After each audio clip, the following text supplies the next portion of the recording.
여러분 안녕하십니까. 코로나19 통합 뉴스룸 5시 뉴스입니다. 성추행 피해 신고 뒤 극단적 선택을 한 공군 이모 중사의 유족이 또 다른 성추행 피해와 회유 시도가 있었다며 고소장을 제출했습니다.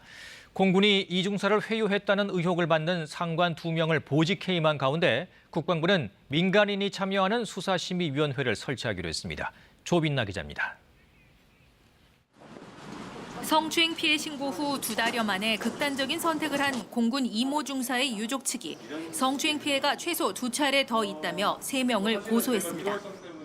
이 사건 가장 핵심적인 부분은 2차 가해 부분이 될 것이라고 생각이 듭니다. 그러니까 이 사건 군에서 얼마나 조직적으로 은폐를 하였는지 혹은 그와 관련해서 가해자들이 누가 있는지를 밝히기 위해서 저희가 우선은 지금 3명을 추가로 고소하였고 유족들이 고소한 3명 가운데 2명은 이 중사의 직속 상관으로 지난 3월 고 이 중사가 성추행 피해 사실을 즉각 보고했지만 회유와 은폐 시도가 있었다고 주장하고 있습니다.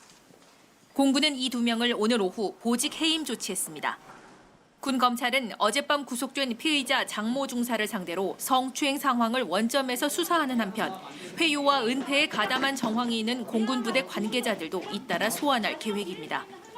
국방부는 이번 사건과 관련해 국방부 검찰단과 조사본부, 감사관실이 사실상 합동수사단을 구성해 초동 부실 수사 의혹과 피해자가 최초 신고했을 때 이뤄진 보고 절차, 이어 공군본부 차원 조처에 문제는 없었는지 등을 규명할 방침입니다. 국방부 검찰단에서의 어떤 사건 수사, 추행과 관련된 사건 수사가 있을 거고요. 그다음에 이제 조사본부는 이제 군사경찰에 대한 수사가 진행될 거고, 감사관실에서는 행정적으로 미스된 부분이 뭔지 이런 쪽에서 이제 조사가 이루어질 거고. 특히 수사 과정의 공정성과 객관성 확보를 위해 성폭력 전문가 등 민간인이 참여하는 군검찰 수사심의위원회를 구성할 계획입니다. 군검찰 차원에서 수사심의위원회가 설치된 건 이번이 처음입니다. KBS 뉴스 조빈나입니다.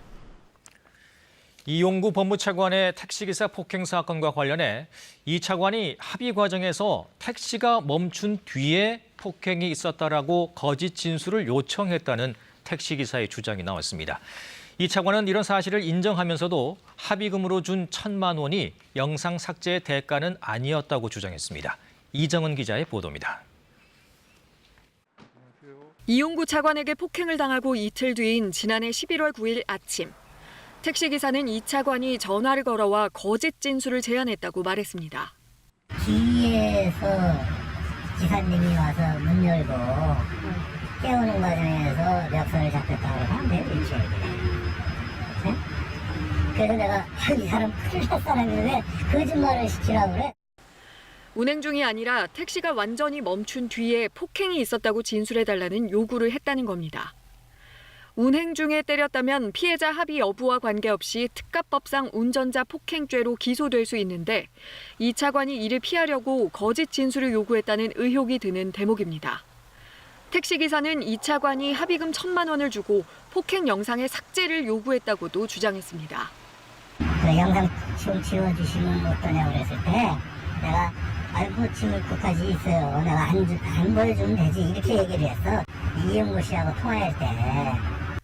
이 차관은 피해자 진술과 관련해 이야기가 있었던 게 사실이고 이는 도의적으로 비난받을 일이라며 거짓 진술을 요구한 사실을 인정했습니다. 다만 폭행 영상이 제3자에게 유포될 것을 우려해 삭제를 언급했을 뿐 원본 영상을 지우라는 뜻은 아니라고 주장했습니다. 합의금 1,000만 원도 영상 삭제의 대가로 준 건 아니라고 부인했습니다. 이 차관은 택시기사가 증거인멸 혐의로 입건된 점에 대해 송구스럽다면서도 경찰의 사건 처리 과정에 관여하거나 개입한 적은 없다고 강조했습니다. 경찰은 이 차관에게 증거인멸 교사 혐의를 적용하는 방안을 검토하고 있습니다. 또 사건을 내사 종결해 봐주기 수사를 했다는 의혹을 받는 경찰관 3명은 특수직무유기 혐의로 입건해 조사 중입니다. KBS 뉴스 이정은입니다. 서울 아파트값이 0.11% 상승률을 기록해 올해 들어 가장 큰 상승폭을 기록했습니다. 한국부동산원은 지난달 31일 기준 5월 5째 주 서울 아파트값이 0.11% 올라 전주 0.1%보다 상승폭이 커졌다고 밝혔습니다. 이는 올해 들어 가장 높은 상승률입니다. 부동산원은 시장 안정화를 위한 세제와 대출 완화 움직임 속에 교통 여건이 좋고 실수요가 있는 중저가 소형 단지 위주로 집값이 상승했다고 밝혔습니다. 자치구별로 노원구가 0.22% 상승률을 보여 서울에서 가장 높았고 송파구 0.19%, 서초구 0.18%를 기록했습니다. 수도권에서는 인천 지역이 0.43%에서 0.46%로 경기 지역도 0.32%에서 0.36%로 상승폭을 키웠습니다. 5대 광역시는 0.23%의 상승률을 보였습니다. 세종시는 지난주 마이너스 0.05%에서 0%로 하락에서 보합 전환했습니다.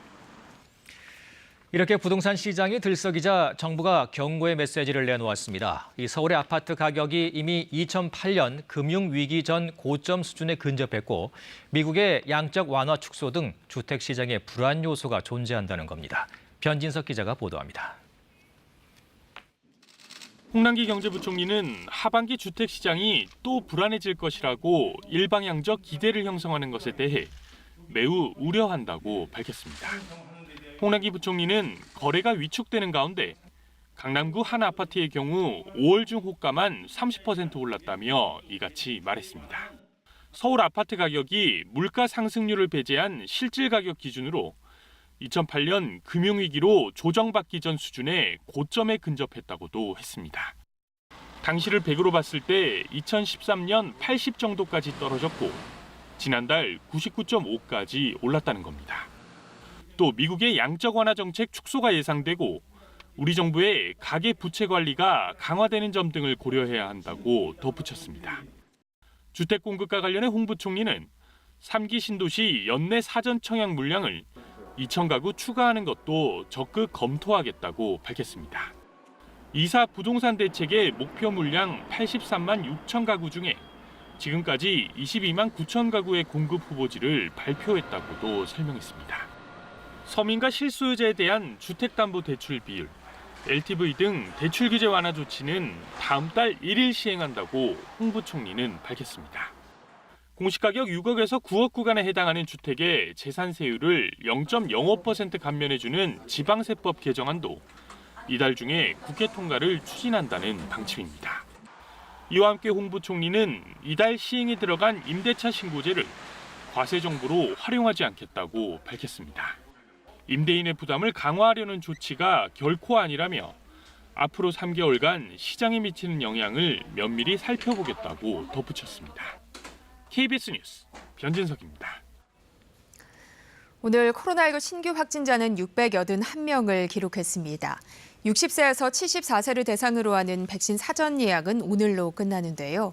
정부는 상반기 내 고령자 접종률을 높이기 위해 잔여 백신을 고령층에게 우선 접종하기로 했습니다. 오규정 기자입니다. 60세에서 74세 사이 고령자 등을 대상으로 하는 아스트라제네카 백신 접종 사전 예약이 오늘 끝납니다. 사전 예약 대상자는 60에서 74세 고령층과 만성 중증 호흡기 질환자, 유치원, 어린이집과 초등학교 1, 2학년 교사, 돌봄 인력 등입니다. 접종 대상자 가운데 736만여 명, 전체 77.7%가 예약을 마쳤습니다. 예약은 오늘 오후 6시까지는 질병관리청 콜센터, 각 지자체 상담 전화와 주민센터를 통해 할 수 있고 사전 예약 누리집에는 자정까지 가능합니다. 거주 지역과 상관없이 원하는 의료기관을 골라 신청할 수 있고 보호자 등 대리 예약 신청도 가능합니다. 방역당국은 기간 내에 접종을 받지 않으면 전 국민의 1차 접종이 끝나는 10월 이후에 순서가 오게 된다며 적극적인 참여를 당부했습니다. 다만 사전 예약을 미처 하지 못한 고령자가 접종을 원하는 경우 상반기 잔여 백신 물량을 우선 배정받을 수 있습니다. 어제 하루 코로나19 백신을 맞은 사람은 모두 40만 3천여 명, 38만 1천여 명이 1차 접종을 받았고 2만 2천여 명이 2차 접종까지 마쳤습니다. 누적 1차 접종자는 674만 1천여 명으로 집계됐습니다. 전체 인구 대비 13.1%입니다. 방역당국은 화이자 접종자 가운데 접종 후 감염된 사례가 5건 추가돼 변이 바이러스 감염 여부 등에 대한 추가 분석을 진행하고 있다고 밝혔습니다. 어떠한 백신을 접종받으시더라도 돌파 감염은 발생할 수 있습니다. 실내에서 마스크 착용은 예방접종을 받더라도 예외 없이 지속되어야 한다는 점을 이와 관련해서 거듭 강조드립니다. 다만 국내 돌파 감염 사례는 외국에 비해 매우 드물고 예방접종 효과로 얻는 이익이 더 크다고 덧붙였습니다. 한편 국내 코로나19 신규 확진자 수는 오늘 0시 기준 681명으로 집계돼 이틀째 600명대 후반을 기록했습니다. KBS 뉴스 오규정입니다. 경기도의 신규 확진자는 211명으로 집계됐습니다. 집단 감염과 소규모 연쇄 감염 등을 통해 확진자가 증가하면서 21일 만에 200명대의 신규 확진자를 기록했습니다. 황진우 기자입니다. 경기도는 오늘 0시를 기준으로 한 경기도의 신규 확진자가 211명으로 집계됐다고 밝혔습니다. 해외 유입 사례가 4명이고 지역 감염 사례가 207명입니다. 신규 확진자 수는 지난달 23일 226명이 발표된 뒤 줄곧 100명대에서 증감을 반복했는데 21일 만에 다시 200명대로 나온 겁니다. 수원 27명, 성남, 고양 각각 25명, 용인 16명, 군포 10명, 부천과 이천에서 각각 9명씩 나왔습니다. 주요 집단 감염 사례의 확진자 증가 현황을 보면 수원시의 한 교회에서 확진자가 7명이 더 나와 누적 확진자가 22명으로 늘었습니다. 이천시의 버섯 재배업체에서는 4명의 확진자가 늘어 11명으로 누적 확진자가 증가했고 여주시 농산물 재배와 포장업체 사례에서는 2명이 더 나와 지금까지 34명이 양성 판정을 받았습니다.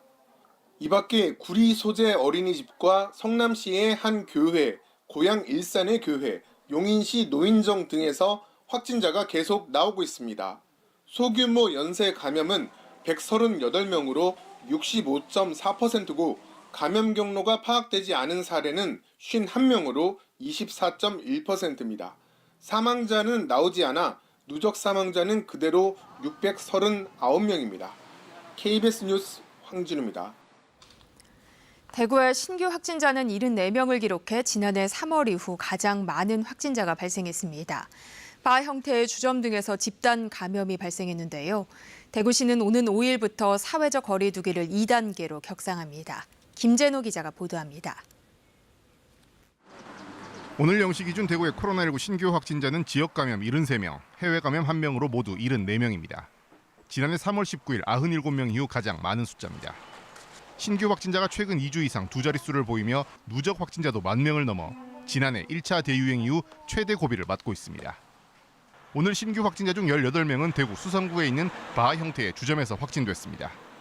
이곳에서는 지난달 31일 종업원 1명이 처음 확진된 이후 다른 종업원과 이용객 등 지금까지 34명이 감염됐습니다. 일반 음식점으로 등록됐지만 접객 종업원을 두는 등 유흥주점과 유사하게 영업을 한 데다 방역수칙 위반도 확인됐습니다. 영국 변이 바이러스가 확인된 유흥주점 관련 확진자도 오늘 12명이 늘어 누적 확진자가 260명을 넘었습니다. 이 밖에 기존 확진자 접촉이나 산발적인 연쇄 감염 등도 동시다발적으로 나오고 있습니다. 대구시는 이번 바 주점과 유흥주점 집단 감염 간 연관성 등을 조사하는 한편 방역수칙 위반 적발 시 영업자뿐만 아니라 이용자도 형사 고발하는 등의 강력 대응을 예고했습니다. 특히 변이 바이러스가 지역에 확산한 것이 확인됐고 실제 확진자가 지역 전반에서 발생하고 있는 만큼 사회적 거리 두기 단계를 오는 5일 0시부터 20일 24시까지 2단계로 상향 조정한다고 밝혔습니다. KBS 뉴스 김재노입니다. 보복운전 혐의 등으로 재판에 넘겨진 범 LG가 3세 구본성 아워홈 대표이사 부회장이 1심에서 징역 6개월에 집행유예 2년을 선고받았습니다. 서울중앙지방법원은 오늘 특수재물손괴와 특수상해 혐의로 기소된 구 부회장에 대해 이같이 선고했습니다. 재판부는 피고인이 사고를 처리하지 않은 채 피해자를 따돌렸고 피해 차량에게 따라잡혔음에도 다시 도망가려 하다가 이를 가로막는 피해자를 차량으로 충격해 2차 사고를 야기했다고 말했습니다. 재판부는 또 2차 사고에도 정차하지 않고 가버리는 일련의 행태에 비추어 죄질이 가볍지 않다고 밝혔습니다. 문재인 대통령은 오늘 오전 더불어민주당 초선 의원들을 청와대 영빈관으로 초청해 간담회를 가졌습니다. 문 대통령은 민주당은 혁신 DNA가 있는 역동적 미래지향적 정당이라며 정책뿐 아니라 내부적으로 단합하고 외연을 확장할 때 지지가 만들어진다고 강조했습니다. 문 대통령은 또 백신 접종의 속도를 내고 있어 집단 면역 시기가 당겨질 것이라며 국민이 여름 휴가를 잘 즐기고 추석을 추석답게 가족들과 지낼 수 있도록 최선의 노력을 하고 있다고 말했습니다. 오늘 청와대 간담회에는 민주당 초선 의원 81명 중 68명이 참석했습니다. 당대표 선출을 위해 대구에서 진행된 국민의힘 합동연설회에서 이준석 후보는 박근혜 전 대통령에 대한 탄핵이 정당했다면서 이런 입장이 당내에 공존해야 큰 통합을 이룰 수 있다고 주장했습니다. 반면 나경원 후보는 박 전 대통령이 바로 석방될 수 있도록 하고 대구 경북 지역 신공항은 박정희 공항으로 이름 붙여 추진하겠다고 밝혔습니다. 주호영 후보는 이준석 후보의 바람이 유리창을 깨면 안 된다고 했고 나경원 후보를 향해서는 본인의 재판을 잘 해결하는 게 필요하다고 비판했습니다. 법원이 조금 전 불법 도박 혐의를 받고 있는 전 프로야구 선수 윤성환에 대한 구속영장을 발부했습니다. 윤성환은 불법 도박 혐의에 이어 승부 조작 혐의로도 수사선상에 올라 있습니다. 보도에 곽근아 기자입니다. 불법 도박 혐의로 구속영장이 신청된 전 삼성 소속 프로야구 선수 윤성환에 대한 영장심사가 열렸습니다. 영장심사를 위해 법원에 출석한 윤성환은 취재진의 질문에 답하지 않고 법정으로 들어갔습니다. 지금 불법 도박 혐의 인정하세요? 승부 조작 혐의 인정하세요? 윤성환은 지난해 9월 대구 달서구의 한 커피숍 등에서 A씨에게 현금 5억 원을 받아 불법 도박에 사용한 혐의를 받고 있습니다. 윤성환은 지난 2004년 삼성에 입단해 삼성에서만 뛴 선수로 삼성 프랜차이즈 최다인 135승을 거뒀습니다. 또 지난 2011년부터 14년까지 팀의 정규 시즌 한국 시리즈 통합 우승을 이끌기도 했습니다. 윤성환은 지난 2015년에도 해외 원정 도박 사건에 연루됐지만 증거 불충분으로 무혐의 처분된 바 있습니다. 당시 윤성환은 상습 도박을 하지 않았고 빚이 있기는 하지만 도박과는 전혀 관계가 없다고 해명한 바 있습니다. KBO 관계자는 윤성환이 지난해 11월 삼성 구단에서 방출된 선수이기 때문에 지금으로서는 KBO 차원에서 특별한 후속 조치는 없을 것이라고 밝혔습니다. 저희 리그 소속이 지금 전혀 아니기 때문에 만약에 현역 선수라면 좀 프로세스가 다를 텐데. 경찰은 한편 윤 선수가 정규 시즌에서 승부 조작을 제안하고 공모했다고 보고 수사를 벌이고 있습니다. 의혹이 제기된 경기는 지난해 8월 인천 문학경기장에서 1회 4사구 4개를 내준 경기인 것으로 파악되고 있습니다. KBS 뉴스 곽은아입니다. 이 백신 접종이 본격화되면서 이상 반응에 대비해 특정 제품인 타이레놀을 찾는 분들이 많습니다. 이 품귀 현상까지 빚어지고 있는데요. 이에 식약처와 약사회가 아세트 아미노펜 성분의 대체 해열 진통제가 70개나 된다며 비슷한 제품을 소개했습니다. 백신 접종 후 해열 진통제 어떻게 복용하면 좋을지 정지주 기자가 전해드립니다. 이른바 마스크 대란이 일어났습니다. 코로나가 첫 확산 단계에 들었던 지난해 초의 모습인데요. 당시 약사들 마스크 재고 없다는 말 무한 반복했습니다. 마스크 업무세라는 자조 섞일 신조어까지 생겼는데 이번에는 해열 진통제, 그중 특정 제품 타이레놀이 그 대상입니다. 코로나 백신 접종이 본격화되면서 혹시 모를 이상 반응에 대비해서 해열 진통제는 백신 준비물이 됐습니다. 구매자들 대부분 타이레놀을 꼭 찍어서 사고 있다는데요. 많이 사시는 분들은 한 10개, 20개 정도까지는 약국 들어오기 전에 문 여기 붙잡고 타이레놀 있냐 하고 없다 그러면 나가시고요. 같은 성분의 다른 약을 권하면 그 반응이 무척이나 싸늘하다죠. 약국뿐이 아니라 편의점에서도 상황 비슷합니다. 이거 5월 통계인데요. 전월보다 판매량이 이렇게나 급증을 했습니다. 재고가 충분하면 문제가 없겠지만은 공급이 수요를 따라가지 못하고 있습니다. 심지어 한 명이 한 통씩만 구입 가능하다면서 판매 수량을 제한하는 곳도 있습니다. 여기엔 해당 약 이름을 직접 언급한 방역 당국도 한 몫을 했는데요. 접종 후에 어느 정도 불편한 증상이 있으시면 타이레놀과 같은 그런 소염 효과가 없는 진통제는 복용을 하시는 게 적절하실 것 같습니다. 그러니까 타이레놀과 같은 성분을 가진 해열 진통제를 복용하란 건데 이 타이레놀이 보통 명사처럼 쓰이면서 품귀 현상이 빚어졌다고 전문가들은 설명합니다. 굳이 타이레놀이 아니어도 된다죠. 아세트아미노펜 성분의 해열 진통제를 복용하면 되는데요. 그게 70가지입니다. 식약처와 약사회가 백신 접종 후 아세트아미노펜 해열 진통제라는 포스터까지 만들어 배포했습니다. 그리고 제대로 복용하는 법도 덧붙였습니다. 사실 이런 분들 있거든요. 열 날까 걱정되니까 접종 전에 미리 먹는다는 건데 아니면은요. 접종 후에 아프거나 열이 없는데도 혹시나 싶어서 해열 진통제를 복용한다. 이런 분들이 있는데 아닙니다. 전문가들은 접종 후에 이상 증상이 나타나면 약을 복용해야 한다고 권합니다. 정확한 용법과 용량을 지키는 게 중요하고요. 장기간 또는 과다 복용 시에는 간과 신장에 무리를 줄 수 있고요. 증상이 없을 때 먹으면요, 위장장애, 간 독성 등을 일으킬 수 있어서입니다. 그리고 해열 진통제 중에는 소염 효과가 더해진 이부프로펜 성분이 있는데요. 이거는 피해야 합니다. 백신 접종 후에 항체 형성에 방해가 될 수 있기 때문인데요. 세계보건기구도 가급적 먹지 말라고 이렇게 권고를 했거든요. 한편 코로나19 백신 접종률이 1차 접종 기준으로 전 국민의 13%를 넘었습니다. 그러면서 백신 접종 경험담을 나누는 사람들도 크게 늘었습니다. 두들겨 맞은 듯 또 꼼짝 못하게 아팠다 이런 분들 있습니다. 연령대가 낮아질수록 그 통증이나 발열 등의 증상이 더 강하게 올 수 있다는데 면역 반응이 더 강하게 유도되어서 더 아플 수 있다는 겁니다. 접종 후 일정 정도의 발열이나 근육통은 우리 몸에서 항체 형성이 잘 되고요. 면역 반응이 활발히 나타나고 있다는 일종의 신호라죠. 다른 백신에서도 나타나는 증상이라는데요. 난 주사바늘 들어가는 것도 몰랐다. 접종받은 다음에 하나도 안 아팠다.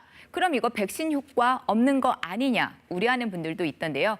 특별한 증상이 나타나지 않더라도 항체가 잘 생성되고요. 그리고 백신 효과도 잘 나타나니까 걱정할 거 없다는 게 전문가들의 얘기입니다.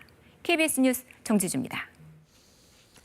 만취 상태로 차를 몰다 편의점에 들어가 난동을 부린 30대가 경찰에 붙잡혔습니다.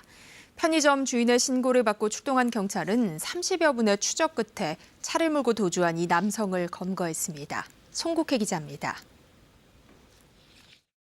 승용차에서 내린 한 남성이 비틀거리면서 중심을 잃더니 도로 한가운데에서 넘어집니다. 벌떡 일어나 갑자기 편의점으로 달려가더니 의자와 테이블을 마구 집어던지기 시작합니다. 분이 풀리지 않는지 손에 잡히는 대로 또다시 난동을 부립니다. 그러고는 20여 분 뒤 차를 몰고 유유히 사라집니다. 편의점 주인의 신고를 받고 출동한 경찰은 30여 분 추적한 끝에 A씨를 붙잡았습니다. 3km 떨어진 한 상가 골목에서 차를 세워두고 잠든 상태였습니다. 이곳 골목까지 차를 몰고 온 A씨는 몸을 가눌 수 없을 만큼 만취 상태였습니다. 경찰은 검거 당시 A씨의 혈중 알코올 농도가 면허 취소 수치인 0.218%였다고 밝혔습니다. 현장을 이탈했고 저희가 CCTV를 확인해서 도주 방향을 파악했습니다. 왜냐하면 2차 피해가 우려돼가지고. 경찰 조사에서 A씨는 해당 편의점에서 친구들과 술을 마시다 다퉜고 그 이후는 기억이 나지 않는다고 진술한 것으로 알려졌습니다. 경찰은 A씨를 재물 손괴와 음주운전 혐의로 검찰에 송치했습니다. KBS 뉴스 송국혜입니다. 요즘 한창 수박이 제철이지만 수박 농가들은 울상을 짓고 있는데요. 최근 잦은 비로 소비가 줄면서 가격이 크게 떨어진 데다 납품 용기인 나무 상자 대여가 중단돼 당장 수박 출하의 차질이 우려되기 때문입니다. 이몽열 기자입니다. 수박 주산지인 부여의 한 농협 산지 유통센터. 대형 유통업체로 납품할 수박 담는 작업이 한창이지만 작업장의 표정이 밝지 않습니다. 대량의 수박을 담는 용기인 나무 상자, 이른바 우든 칼날을 이달부터 대여받을 수 없게 된 겁니다. 그동안 산지에서 대형 유통업체나 전국 도매시장으로 수박을 납품하면 서울의 한 물류회사가 나무 상자를 회수해 다시 대여해왔지만 이 회사가 적자 등을 이유로 수도권 3곳을 뺀 전국 17개 도매시장에 나무 상자 공급을 중단한 겁니다. 종이 상자로 대체한다 해도 내구성이 좋지 않고 회수율이 낮은 데다 골판지 가격이 30-40% 이상 올라 유통비가 큰 부담입니다. 원가가 많이 상승됐거든요. 결론적으로 유통비가 증가하기 때문에 농가는 소득이 적다고 해야죠. 그만큼 가져가는 가격이. 가뜩이나 성수기인 지난달 잦은 비로 인한 소비 감소로 수박 가격 하락까지 엎친 데 덮쳐 농민들은 2차 수박 출하를 앞두고 비상입니다. 보존을 해주던가 시간을 주던가 해야지. 그다음 없이면은 7월 달부터 이제 또 부여 수박도 출하 나오면 그 경비는 감당할 수 없다. 그렇지? 예고도 없이 시행된 나무상자 공급 중단으로 수박 재배 농민들의 피해가 우려돼 대책 마련이 시급합니다. KBS 뉴스 임홍렬입니다. 이어서 오늘의 주식 시황을 KB증권에서 전해드립니다. KB증권입니다. 코스피가 경기 회복에 대한 기대감에 종가 기준 최고치를 눈앞에 두며 3,240선 안착에 성공했습니다. 코스닥 역시 외국인과 기관의 매수세에 힘입어 990선에 장을 마쳤습니다. 오늘 코스피는 23.2포인트 상승한 3,247.43에, 코스닥은 9.09포인트 오른 990.19에 마감됐습니다. 전일 미국 증시는 이번 주 발표되는 5월 고용지표를 앞두고 관망세를 보이며 소폭 오름세로 장을 마쳤습니다. 코스피는 개인의 매도세에도 기관과 외국인이 사들이며 5거래일 연속 상승 마감했습니다. SK바이오사이언스가 백신 추가 출하 소식에 5%대 강세를 보였고 삼성전자가 외국인의 매수세에 힘입어 5거래일 연속 상승 마감했습니다. LG전자가 실적 개선 기대감에 오름세를 보였고 기아는 해외 시장 판매 호조에 힘입어 좋은 흐름을 보였습니다. 반면 아모레퍼시픽이 차익 실현 매물이 쏟아지며 약세를 보였고 매각이 결정되며 등락을 거듭하고 있는 남양유업은 하락 마감했습니다. 오늘 원달러 환율은 30전 오른 1,113원 60전에 거래를 마쳤습니다. 지금까지 KB증권이었습니다. 현재 전국이 흐린 가운데 비가 계속되고 있습니다. 특히 수도권과 강원 지역을 중심으로 비가 집중되고 있는데요. 앞으로 전국에서 5에서 30mm가량의 비가 더 내리겠습니다. 비는 중부지방에 밤부터 서서히 그치겠지만 충북 남부, 강원 영동 남부, 남부지방에서는 내일 새벽까지도 비가 이어지는 곳이 있겠습니다. 이 비구름이 물러나면 하늘이 맑아지겠고 내일 기온이 높게 오르겠습니다. 중부지방은 25도 안팎, 남부지방은 25도를 웃돌며 날이 덥겠습니다. 이 기세를 몰아서 주말에는 더 더울 것으로 보입니다. 오늘부터 내일 아침까지 안개가 짙게 끼겠습니다. 이후에는 전국이 대체로 맑겠지만 동해안과 산간 지역은 바람이 강하게 불겠습니다. 내일 아침 기온은 오늘보다 낮겠습니다. 낮 최고 기온은 오늘보다 2도에서 7도가량 높겠습니다. 바다의 물결은 남해 먼바다, 동해 먼바다에서 높게 일겠고요. 주말에는 맑은 가운데 소나기가 내리는 곳이 있겠습니다. 날씨였습니다. 코로나19 통합 뉴스룸은 7시 뉴스에서 이어집니다. 시청해주신 여러분 고맙습니다.